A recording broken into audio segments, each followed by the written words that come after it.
is Summerland. I'm the Digital Literacy Coordinator here at Roseville Library, and I work mostly with teens, though also with adults too. So this is a 3D printer.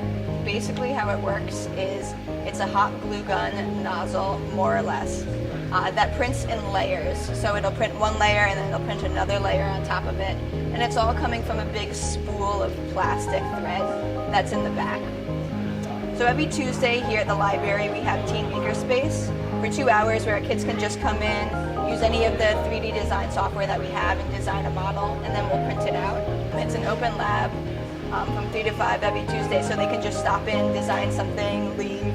So it's really just for fun. We also offer different 3D design classes and 3D printing classes, and we'll teach them here at the library. Sometimes we'll go to other sites to print, to teach classes. Really popular 3D prints have been, multiple people have printed like a mini Game Boy. Obviously it doesn't work, but it's like a fun little thing. We've had all kinds of designs. People really like to design like Minecraft characters, even just little like geometric things that look cool.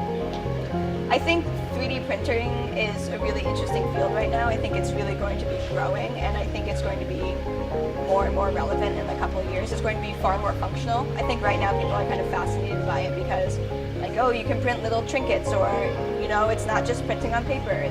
But I think it's really going to have greater use in the future when prices of 3D printing drop and it's more accessible to a lot of people.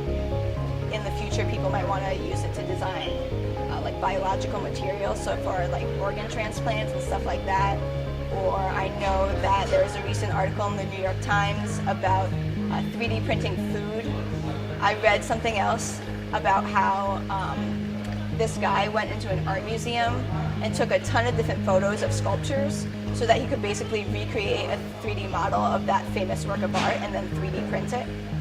So I think things like that are going to make a lot of physical things that might not be accessible to people more accessible in the future.